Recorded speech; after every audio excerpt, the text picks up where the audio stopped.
When I dropped my scholarship to begin with, they were like, you'll never graduate from college. And they were wrong.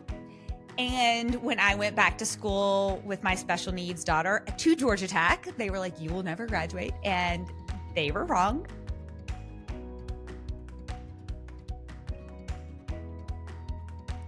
As a child, I wasn't ever allowed to speak up.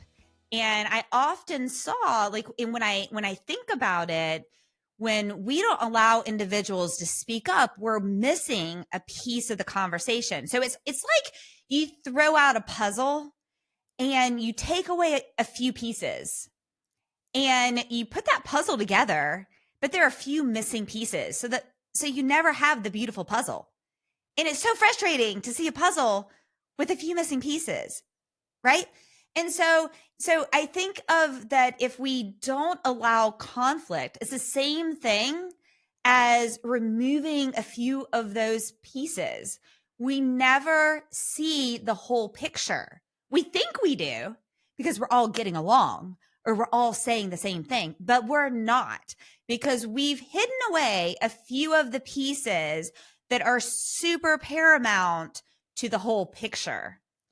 And so the reason I love conflict is when we have conflict, when we allow healthy conflict, and there's a difference. So when I say I love conflict, I am not saying I want people in a room screaming at each other, saying nasty things and disrespecting each other and all that. That is not what I'm saying at all.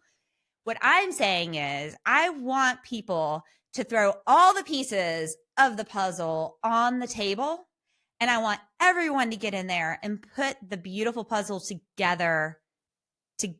And then, only then, when you all put it together, and you have all the pieces, then is the only time that you can celebrate the masterpiece.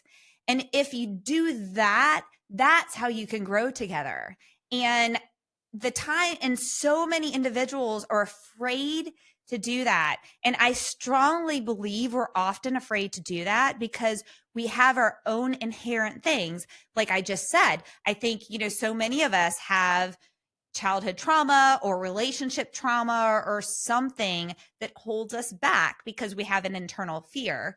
And as a team, as a company, we haven't created a safe culture to allow people to say, hey, I have this puzzle piece here that needs to come out and it needs to be added to this masterpiece.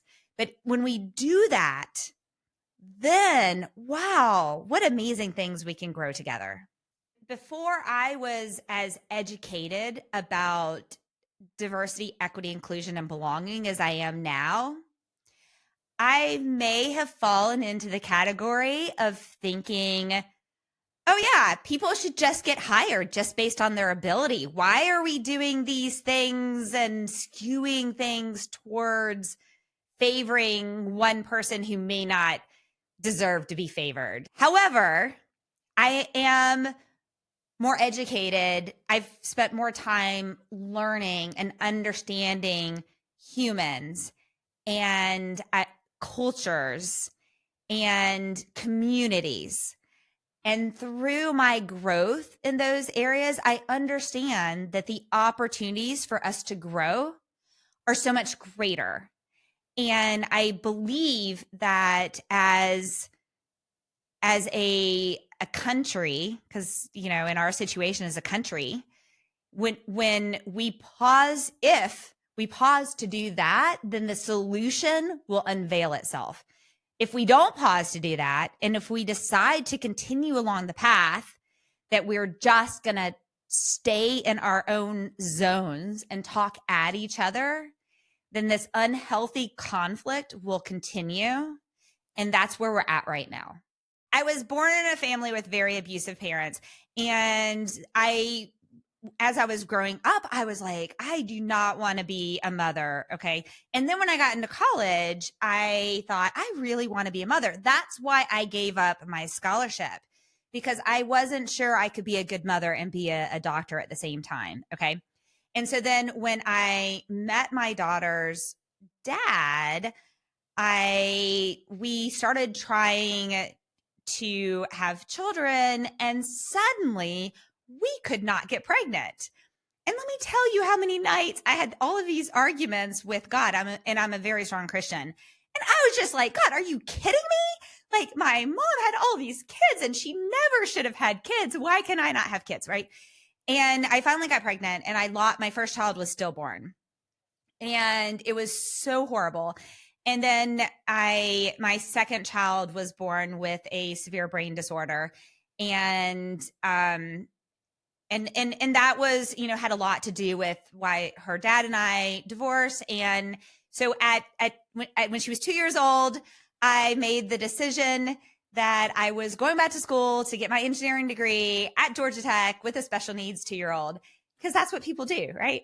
And so many people said to me, people said when I dropped my scholarship to begin with, they were like, you'll never graduate from college. And they were wrong. And when I went back to school with my special needs daughter to Georgia Tech, they were like, you will never graduate. And they were wrong. I graduated with highest honors. I was president of BMES. I was on the student advisory board. I won a lot of awards. I interviewed for 3 jobs and I got all 3 of the jobs. But it was hard. And I think the reality is that I also was very determined. And one thing that I have always been able to do is just continue to make the next best decision that I could make. Now, I've made a lot of really poor decisions in life. I have a lot of failed relationships and a lot of things I look back at and I'm like, not really sure why I made that decision. However, I haven't sat in that and really lived in that memory of the poor decision for too long. I've gotten up and said, okay, what am I going to do next? And I'm going to focus on today and I'm going to do the best I absolutely can today. And for my daughter, for her, what I did is I was just like, when I was at school at Georgia Tech, she was having physical, speech, and occupational therapy 3 times a week.